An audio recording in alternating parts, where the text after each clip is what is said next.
The three men on the doorstep didn't look like family friends. They were thick through the shoulders and neck, with the kind of practiced stillness that comes from waiting for violence. Their knuckles were scarred roadmaps of poor decisions, and their eyes, flat and uninterested, scanned the modest interior of Liam's home with undisguised contempt. Behind them, smirking with the unearned confidence of men who always paid others to do their fighting, stood Mark and David, his wife's brothers. "Liam," Mark said, his voice dripping with false concern, "we need to have a little chat. Can we come in?" It wasn't a question. Liam, dressed in simple gray sweatpants and a faded t-shirt, stood in the doorway, a half-empty mug of cooling coffee in his hand. He didn't move. He simply watched them, his expression unreadable. To them, he was a mild-mannered financial analyst, a numbers guy who had somehow married into their wealthy, powerful family. He was a disappointment, a soft man in a world they believed belonged to the ruthless. They saw his calm as fear, his silence as submission. They had come to collect on a debt of respect they felt he owed them, and they were prepared to use force as their currency. David pushed past his brother, his expensive suit jacket tightening across his back. "Look, we're not going to waste time. Dad is furious. You disrespected him. You disrespected the family. You think you can just walk away after what you did?" What Liam had done was refuse to commit financial fraud to save their failing family business. He had offered sound, legal advice, which they had thrown back in his face. Now their desperation had curdled into rage. "We tried to be reasonable," Mark added, gesturing to the three silent statues behind him. "But you're not a reasonable man. You're a stubborn fool. So now we're going to give you a lesson in consequences, a lesson you'll feel for a long, long time." The largest of the three men cracked his knuckles. The sound echoed in the quiet hallway. They saw a man in a small house, a man who pushed papers for a living, a man utterly alone and unprotected. They saw an easy target. What they didn't see was the subtle shift in Liam's posture, the way his weight settled onto the balls of his feet. They didn't see the flicker in his eyes, not of fear, but of assessment, a rapid, cold calculation of angles, threats, and exit points. They didn't see the ghosts of a dozen dusty, dangerous places reflected in their depths. They thought they knew exactly who Liam was. They had no idea he was a former operator from one of the world's most elite special forces units, a man who had walked through hell and called it another day at the office. They believed they were the predators. They were about to learn, in the most brutal way imaginable, that they were the prey. This is a story about the masks we wear and the steel that lies beneath. It's a story about the arrogance of the powerful and the quiet dignity of the underestimated. If you enjoy stories where justice is served and true character is revealed, please consider liking this video and subscribing to the channel. And let me know in the comments where you're watching from. We love to see how far our stories travel. Now let's see what happens when you push a quiet man too far.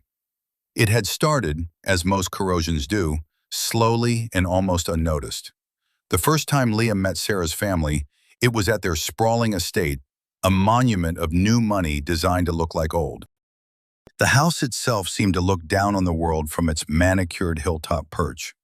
Her father, Richard Sterling, a man whose tailor did more work than his conscience, had given Liam a handshake that was less a greeting and more a test of grip, his eyes dismissing Liam's modest suit and quiet demeanor in a single, sweeping glance. "So," Richard had boomed, releasing his hand, "you're the numbers guy." It wasn't a title, it was a label, a box in which to place him and forget him. Mark and David, Sarah's older brothers, had circled him like sharks sensing a lesser creature in their waters. They were cut from the same expensive cloth as their father, handsome, athletic, and radiating an aggressive strain of privilege. "Sarah tells us you're an analyst," Mark said, a lazy smile playing on his lips. "At one of those little firms downtown?" Liam had nodded calmly. "I'm a partner at a private equity firm. We specialize in corporate restructuring. David scoffed, swirling the amber liquid in his crystal tumbler. Restructuring. That's a fancy word for firing people, right? We're in the business of building things, Liam. Creating. Sterling Enterprises is a legacy. The conversation had continued in that vein all evening. They spoke of mergers and acquisitions, of multi-million-dollar deals closed on the golf course, of a world of power and influence where Liam was clearly, in their eyes, a tourist. They asked him questions not to learn about him, but to reinforce their own sense of superiority. When he spoke of his own work, of identifying undervalued assets, of turning struggling companies into profitable enterprises, they would listen with feigned interest before cutting him off to tell a louder, more bombastic story of their own success. Sarah, his beautiful, vibrant Sarah, had stood by, a pained smile on her face. She would squeeze his hand under the table, a silent apology for her family's behavior, but she never spoke up. She was trapped in their orbit, conditioned by a lifetime of their dominant gravity. She loved Liam for his quiet strength, his intelligence, his unwavering moral compass. But in the presence of her family, that strength seemed to translate as weakness. Her silence was the first crack in their foundation. Liam, for his part, endured it with a patience that they mistook for timidity. He was an observer by nature and by training. He watched the intricate power dynamics, the casual cruelty veiled in banter, the desperate need for validation that underpinned their arrogance. He saw not a family, but a fragile empire built on ego. He would sit at their massive mahogany dining table, a sea of polished wood and gleaming silver separating him from them, and he would listen. He would answer their condescending questions with simple, direct honesty, which only seemed to fluster them more. During one such dinner, David had noticed the small, worn, leather-bound journal Liam often carried in his jacket pocket. "What's that, Liam? Your secret diary? Jotting down notes on how to be a real businessman?" The table chuckled. Liam simply placed the journal on the table. "It's just a notebook, for my thoughts." Mark picked it up, flipping through the pages. They were filled with dense, neat script, numbers, charts, and what looked like complex equations. "Good God," he laughed, tossing it back down. "It's even more boring than I imagined. You really are a numbers guy, through and through." They didn't know the journal was his anchor.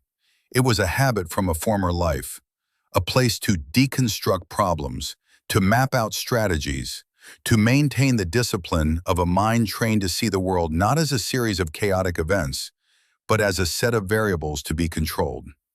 On some pages, between calculations of market volatility, were notes on counter-surveillance techniques. On others, sketches of entry points and fields of fire. To them, it was a symbol of his blandness. To him, it was a reminder of who he really was beneath the civilian clothes and the quiet smile.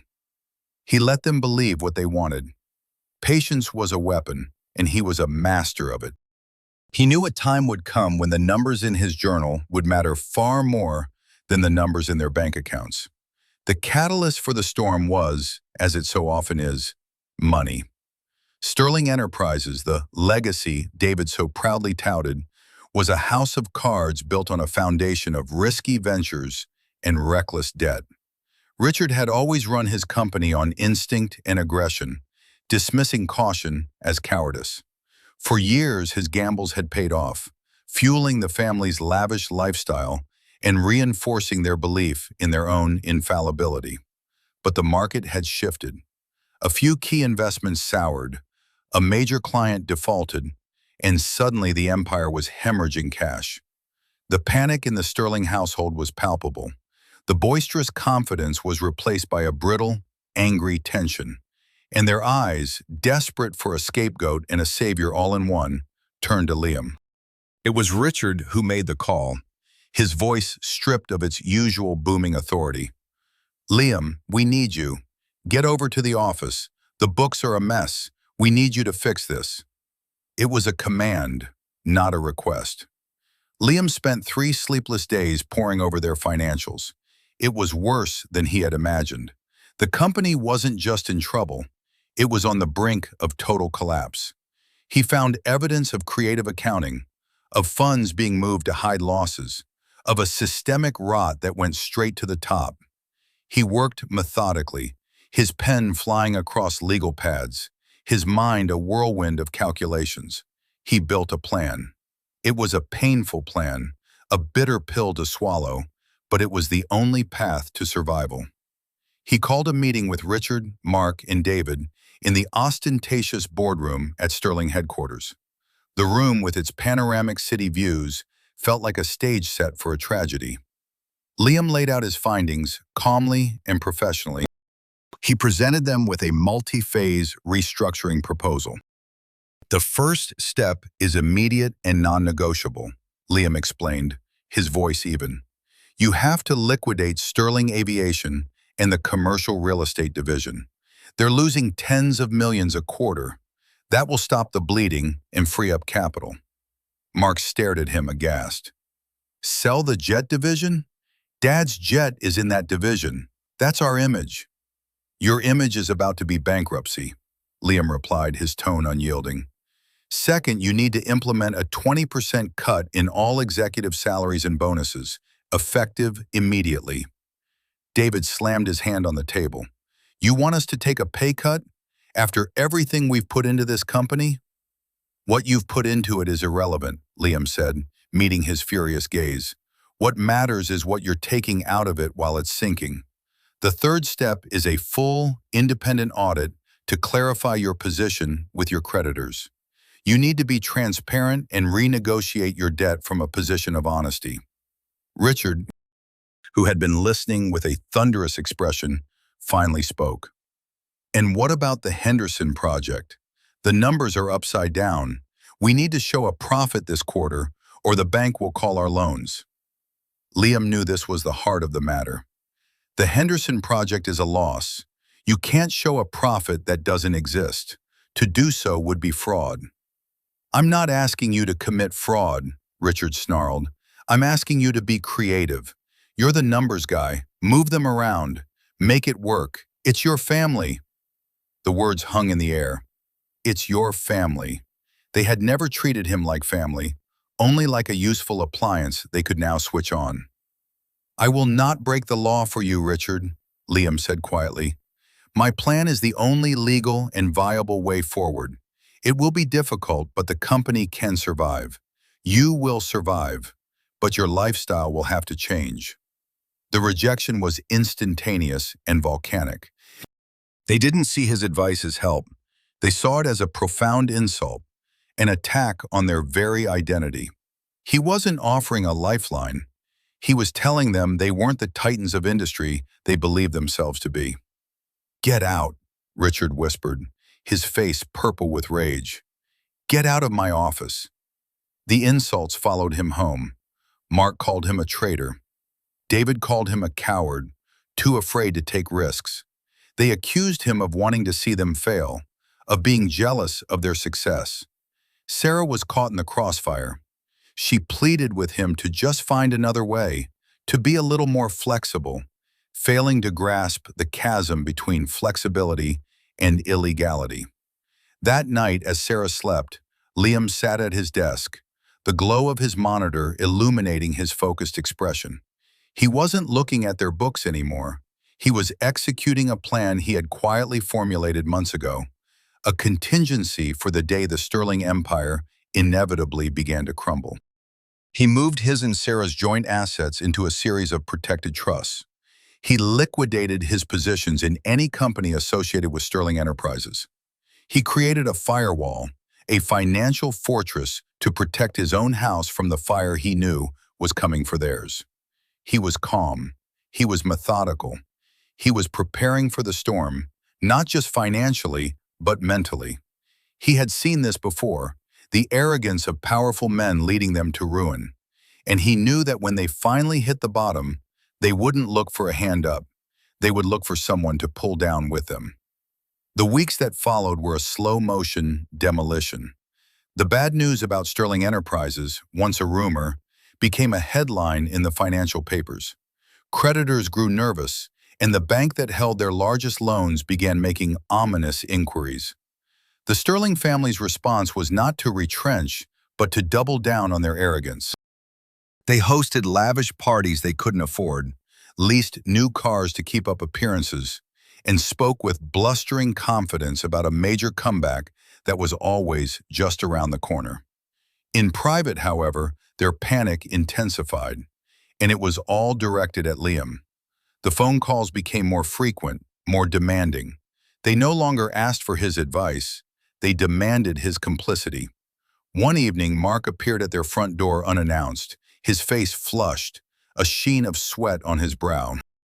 "You need to do something," he demanded, pushing his way inside. "You're a partner at that equity firm. You have connections. You need to call your people. Get us a bridge loan. No questions asked." The kind of people who give no questions asked loans are not people you want to be indebted to, Mark, Liam said calmly, closing the door. "And my firm would never back a company in Sterling's position. It's too high risk." "Risk? We're your family. Isn't that worth the risk?" "My primary responsibility is to my partners and my investors, and to my wife," Liam added, his eyes finding Sarah, who was hovering nervously in the archway to the living room. "I will not leverage our future to bail out your father's mistakes." The accusation hung in the air. Mark's face twisted in a sneer. "Our future? You mean your future? You're just waiting for us to go down so you can feel like a big man, aren't you?" The little accountant who was smarter than all of us. He took a step closer to Liam, puffing out his chest. "You think you're better than us." "I think I'm more careful," Liam corrected him. "There's a difference." The confrontation escalated until Sarah finally stepped in, not to defend her husband, but to placate her brother. "Mark, please," she said, her voice trembling. "Let's not fight. Liam, maybe you could just make a few calls, just to see?" Liam looked at his wife, and for the first time, he felt a profound sense of disappointment. Her inability to stand with him, her desperate need to keep the peace at any cost, was a betrayal deeper than any of her family's insults. He saw that she was still more a Sterling than she was his partner. "There are no calls to make, Sarah," he said, his voice quiet but firm. He turned back to Mark. "The answer is no. I will not help you break the law or ruin my own reputation. You need to face the consequences of your own actions." Mark left, slamming the door behind him. The ensuing fight between Liam and Sarah was quiet but devastating. She accused him of being cold, of being unfeeling. He accused her of being a coward, of enabling her family's destructive behavior. They went to bed that night as strangers, a chasm of unspoken resentments between them. The final straw came a week later. Richard had concocted a desperate, fraudulent scheme to secure a government bailout by falsifying environmental compliance reports. It was clumsy, obvious, and deeply illegal. He needed a credible name to sign off on the financial projections attached to the application. He needed Liam. He summoned Liam and Sarah to the estate for a family meeting. It was an ambush. Richard, Mark, and David sat on one side of the vast living room, a united front of desperation. They presented the plan as a stroke of genius, a clever workaround. When they slid the signature page in front of Liam, he didn't even pick up the pen. "I won't do it, Richard," he said. David exploded. "You sanctimonious little jerk. After everything this family has given you, given Sarah, this is how you repay us?" "What has this family given me?" Liam asked, his voice still unnervingly calm. "Condescension? Disrespect? An endless series of dinners where I'm treated like the help?" He was finally beginning to draw the lines, to enumerate the grievances. "I am not responsible for this. You are." "You will sign it," Richard said, his voice low and dangerous, "or you will regret it. I built this city. I have friends in places you can't even imagine. I can make your life very, very difficult." "Is that a threat?" Liam asked, raising an eyebrow. "It's a promise," Mark snarled, standing up. "You're going to sign that paper, or we're going to make you." one way or another. Liam stood as well.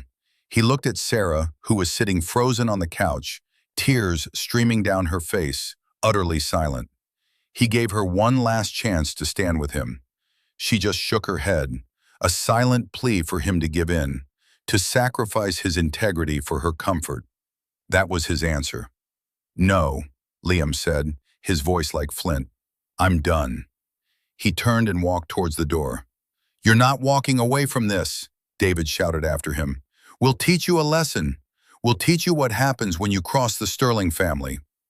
Liam paused at the door but didn't turn back. "You should be careful about teaching lessons," he said, his voice carrying a sudden, chilling weight. "You might not like what you learn."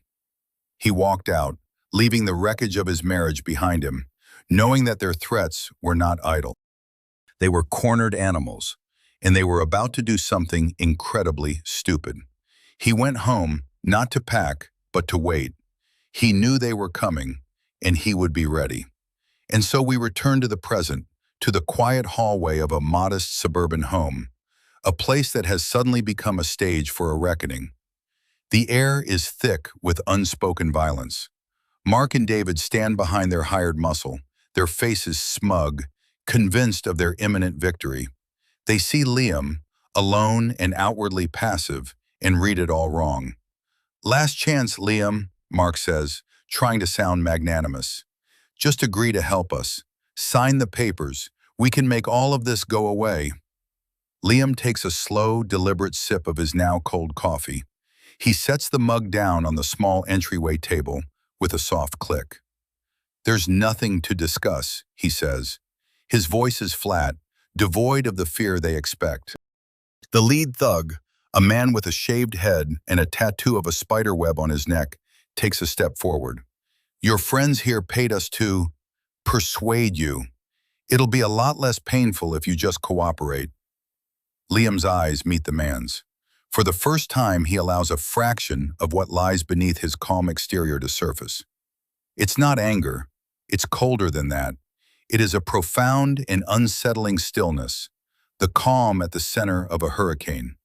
The thug hesitates for a split second, a flicker of animal instinct warning him that the man in front of him is not what he seems. But the instinct is quickly overridden by arrogance and the promise of payment. "Your choice," the man grunts and lunges. What happens next is not a fight. A fight is a chaotic exchange of blows. This is a dismantling. It is a symphony of applied physics and brutal efficiency, executed by a man for whom violence is not an act of passion, but a solved equation. The first thug throws a wide telegraph punch aimed at Liam's head. Liam doesn't step back. He flows forward inside the arc of the punch. His left hand comes up not to block, but to guide the man's arm past his head. Simultaneously, his right hand, fingers rigid, strikes the man's throat. It's not a punch. It's a precise, disabling blow to the vagus nerve. The man makes a choked, gurgling sound, and his eyes roll back as he crumples to the floor, his nervous system momentarily short-circuited. The second man, stunned by the speed of it, pulls a small knife from his pocket. He's barely flipped it open before Liam is on him. Liam's left foot stomps down hard on the man's instep, crushing the small bones. As the man's head jerks down in pain, Liam's right elbow comes up in a vicious arc, connecting with the man's temple. The man goes down like a sack of cement, the knife clattering uselessly on the hardwood floor. It has taken less than 3 seconds. The third man, who had been hanging back, stares in disbelief, his jaw slack. Mark and David are frozen, their smug expressions melted away and replaced by sheer, unadulterated shock. Liam turns his attention to the third man. He doesn't raise his fists. He simply looks at him. "You can leave now," he says, his voice as calm as if he were discussing the weather. "Or you can stay. It makes no difference to me." The third man, seeing his two formidable companions twitching on the floor and looking at the chillingly composed man in front of him, makes the only sane choice. He scrambles backward, turns, and flees out the open door, disappearing into the night. Silence descends upon the hallway, broken only by the ragged, panicked breathing of Mark and David. They are staring at Liam as if seeing him for the first time. The mild-mannered accountant is gone. In his place stands someone they cannot comprehend, a man who moves with a lethal grace that is utterly terrifying. Liam bends down and picks up the knife the second man dropped. He examines it for a moment, then calmly walks over and drops it into a potted plant by the door. He turns back to the brothers, his expression unreadable. "You were saying something about a lesson?" he asks. Mark and David are speechless. Their world has been turned upside down. The fundamental rule they have lived by, that power comes from money and status, has just been graphically, violently disproven. They are standing in a small house with a man who could have killed them all before they had time to scream, and they have no idea who he is. Who are you?" David whispers, his voice trembling. Just then, the glare of headlights sweeps across the living room window. A dark sedan pulls up to the curb. A man in a sharp, conservative suit gets out and walks purposefully to the door. He is tall with short, graying hair and an air of quiet authority. He nods respectfully to Liam. "Liam," the man says, "sorry I'm late. I got your text. Do you need me to have local law enforcement clean this up?" Liam shakes his head. "No, Cole, it's handled, but thank you for coming." He turns his gaze back to the terrified brothers. "Mark, David, I'd like you to meet a former colleague of mine, Cole Matthews. He's now the deputy director of the CIA." Cole glances at the two men on the floor, then at the pale, trembling brothers. He shows no surprise, only a weary professionalism. Liam finally allows himself a small, cold smile. "I believe you asked who I am," he says to David. "For 10 years, I was a team leader in a unit you probably never heard of. We were sent to places that don't officially exist to solve problems that the government couldn't officially acknowledge. I left that life behind to have a normal life with your sister." He gestures to the two unconscious men on his floor. "You have just reminded me why I found that life so much simpler than this one." The quiet bomb had landed. The revelation, spoken in a soft, measured tone, was more devastating than any punch. Mark and David weren't just facing a man who was tougher than them. They were facing a man who had operated in a world so far beyond their comprehension that they might as well have been children threatening a god. The foundation of their arrogance didn't just crack, it vaporized, leaving them exposed, terrified, and utterly, hopelessly out of their depth. The immediate aftermath was a tableau of inverted power.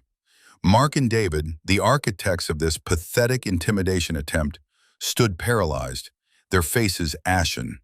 Their minds struggled to reconcile the image of their quiet, boring brother-in-law with the reality of the man who had just dismantled 3 hardened thugs with the casual efficiency of someone folding laundry. The name CIA echoed in the silent hallway, adding a layer of incomprehensible, terrifying significance to the situation.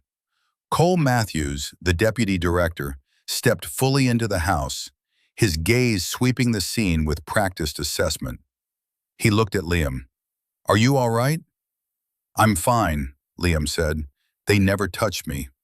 The two unconscious men on the floor began to stir, groaning.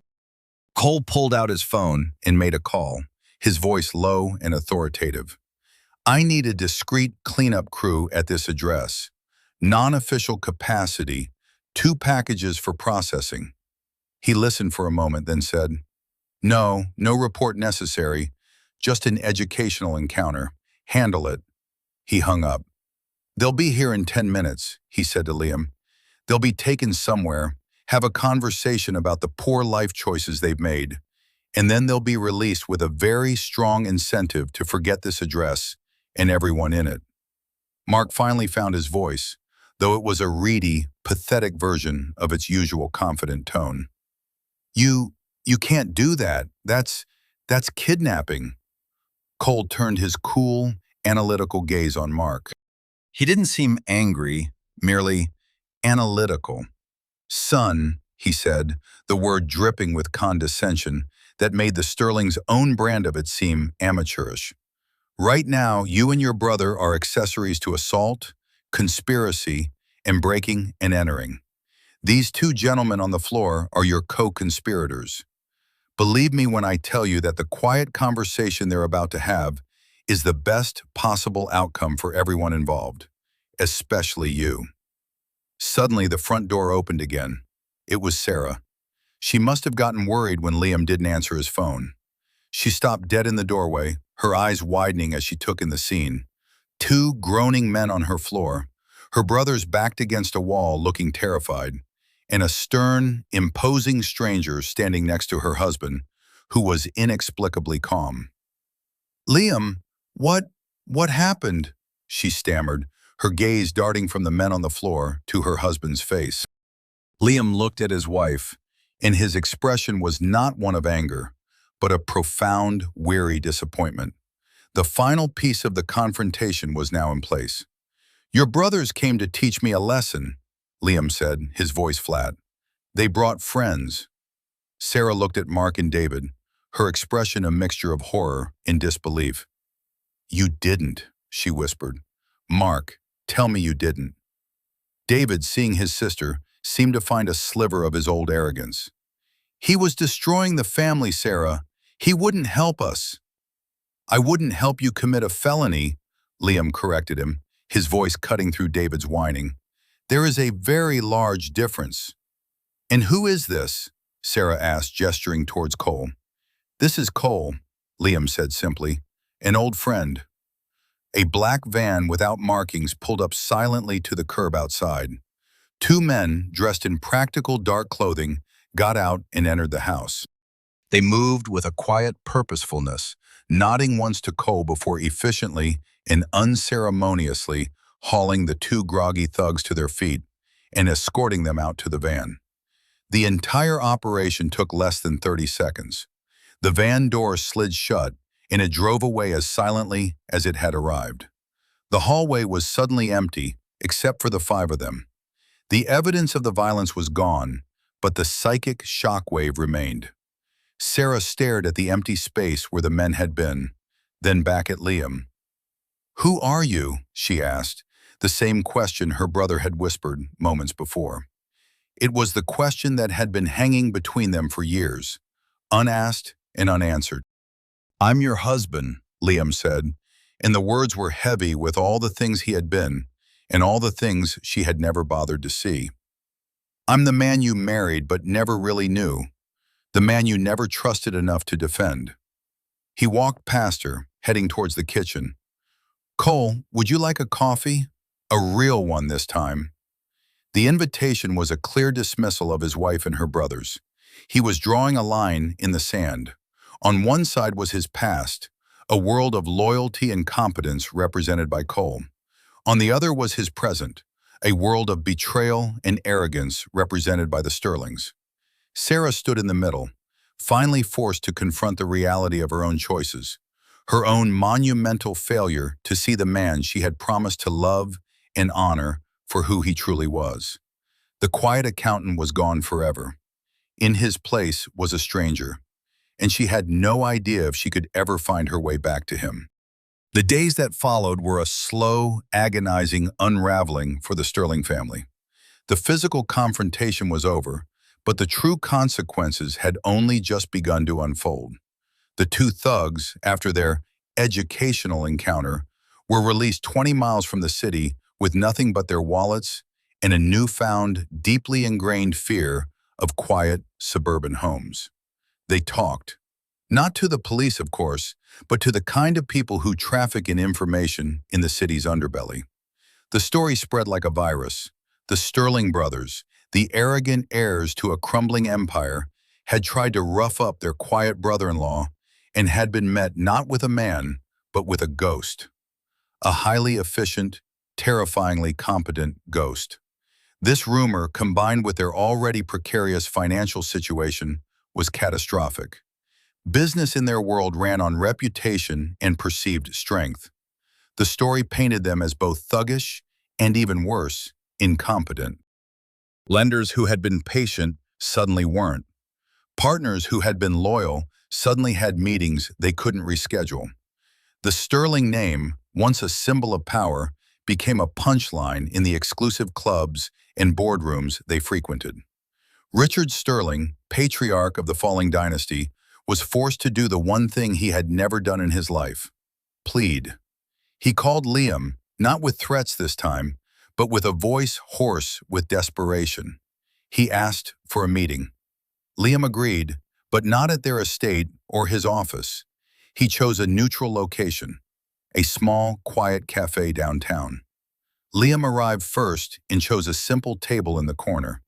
When Richard walked in, he looked like a deflated version of his former self. His expensive suit hung on him. His confident stride was gone, replaced by the hesitant shuffle of a defeated man.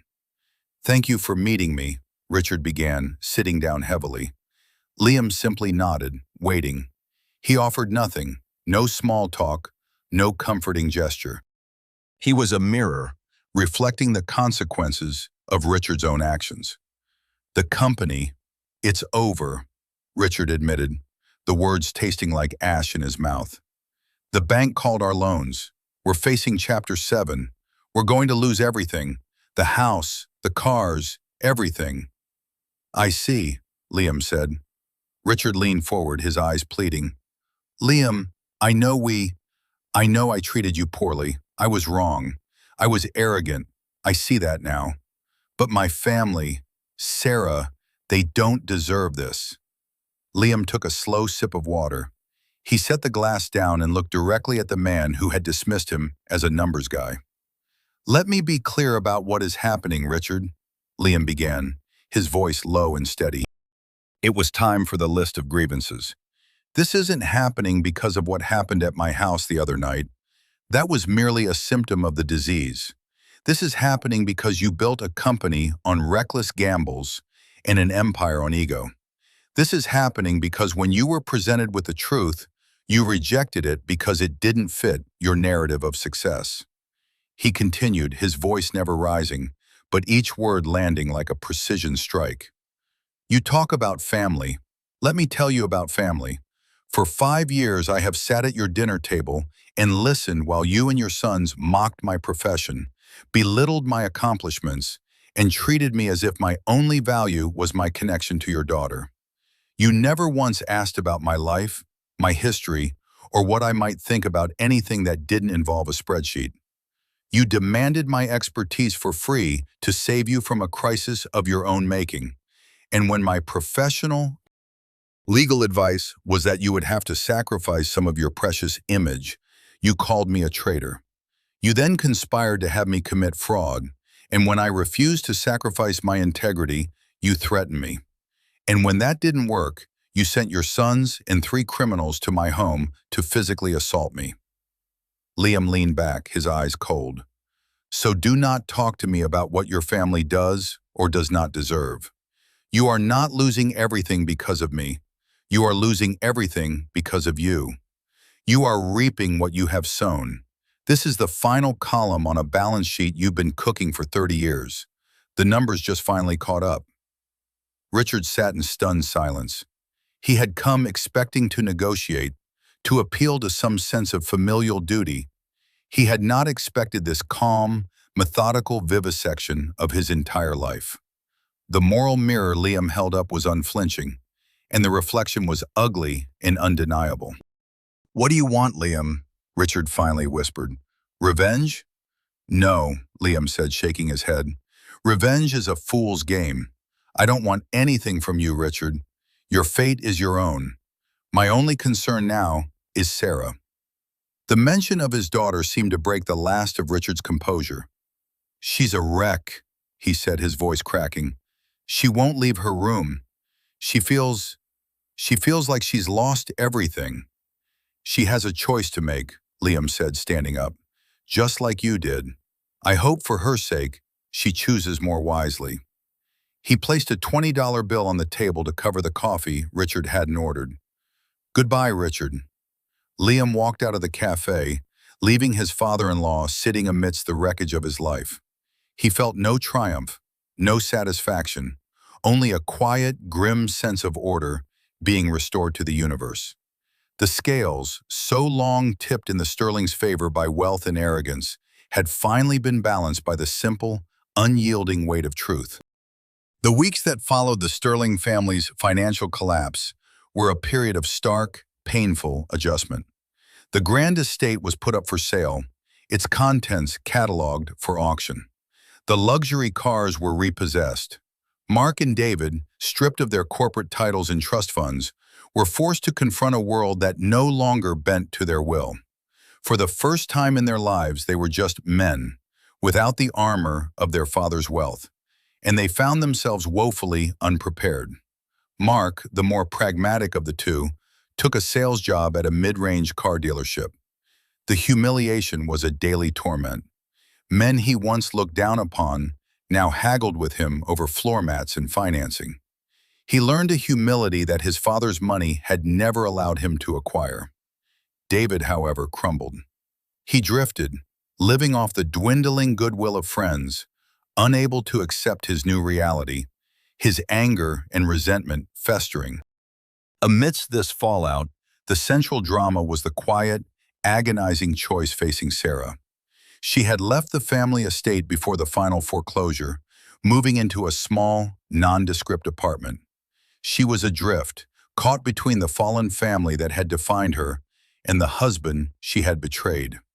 Liam had not shut her out completely, but he had erected a formidable wall. He was polite, he was civil, but he was distant. The warmth was gone, replaced by a guarded correctness. He was providing for her financially, ensuring she had a place to live and her needs were met, but he offered no emotional comfort. He was waiting. He had told Richard that Sarah had a choice to make, and he was giving her the space and the silence to make it. One rainy Tuesday afternoon, she appeared at his door, looking small and fragile, her designer clothes replaced by simple jeans and a sweater. "Can I come in?" she asked, her voice barely a whisper. Liam stepped aside and let her in. The house was the same, but it felt different to her now. It was no longer the symbol of her husband's lack of ambition, but a fortress of his quiet strength. They sat in the living room, the silence stretching between them. Finally, she spoke. "I've been doing a lot of thinking," she said, twisting a loose thread on her sweater. "About us, about my family, about everything." Liam waited, his face impassive. "I was a coward," she said, the words coming out in a rush of shame. "All those years, I saw how they treated you. I hated it, but I never said anything. I was so afraid of their disapproval, of losing my place in the family. I thought keeping the peace was the most important thing." "Peace is not the absence of conflict," Liam said quietly, quoting a phrase he'd heard long ago. "It's the presence of justice." Tears welled in her eyes. "I know that now. When I saw you that night, I didn't just see what they had done. I saw what I had done. I stood by and let them try to break you because I was too weak to stand up to them. I chose their arrogance over your integrity. And I am so, so sorry, Liam." It was the first time she had taken full, unmitigated responsibility. There were no excuses, no justifications. "I don't expect you to forgive me," she continued, her voice thick with emotion. "I don't know if I deserve it, but I had to tell you. I went to see my father and my brothers. I told them that my loyalty is with my husband, that they have to answer for what they've done, and I won't protect them from it anymore." She finally looked up, meeting his eyes.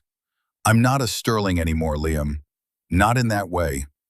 I don't know what I am, but I want to be your wife, a real one, if you'll let me." Liam was silent for a long time, studying her face. He saw the genuine remorse, the painful, hard-won clarity in her eyes. He saw the woman he had fallen in love with, finally emerging from the shadow of her family. The wall around him didn't crumble, but a door he thought was permanently locked began to creak open. He was a man who understood strategy, and he knew that rebuilding trust was a long and difficult campaign. It couldn't be won with a single apology. It had to be earned, day by day. "I hear you, Sarah," he said, his voice softer than it had been in weeks. "I hear you." It wasn't forgiveness. It wasn't a promise. But it was a start. It was an acknowledgement that her choice had been made, and that it was the right one.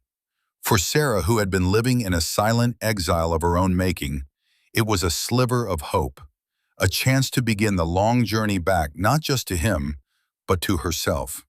The resolution had begun, not with a grand gesture, but with a quiet, honest conversation in a modest living room, a foundation far stronger than the one on which the Sterling Empire had been built.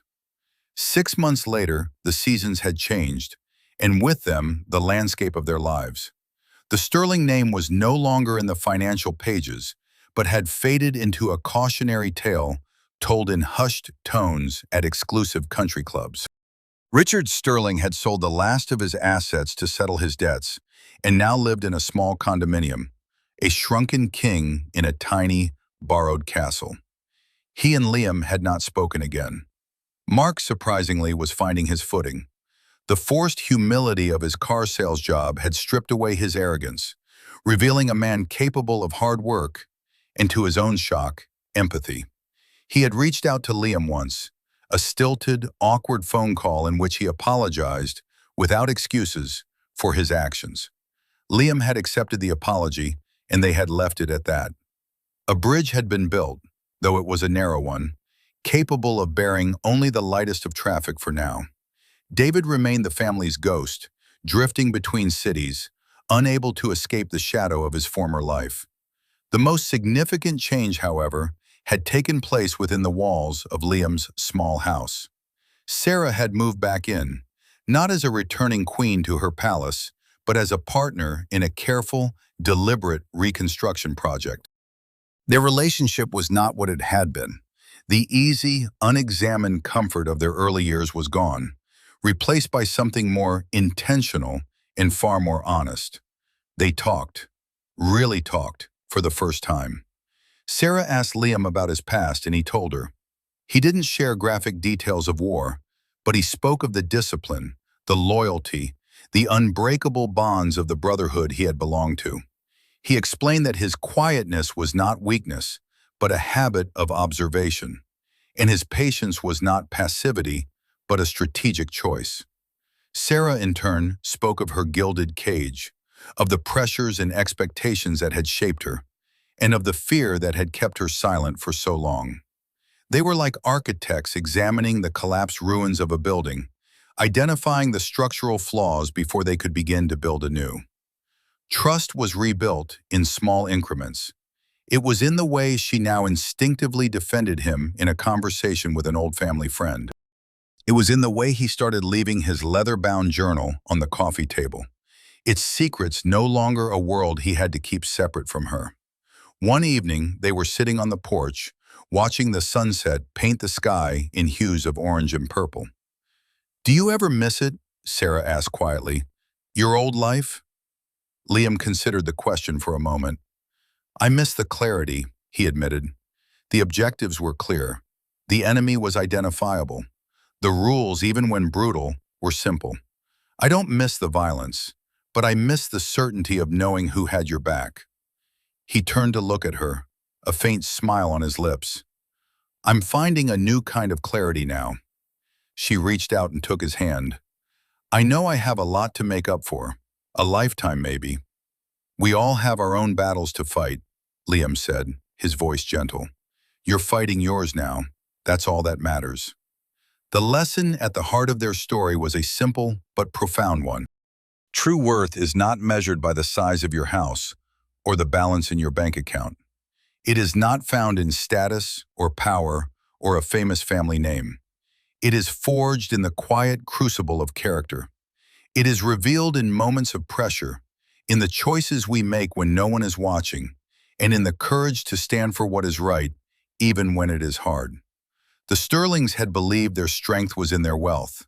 They learned too late that it was a brittle and hollow thing.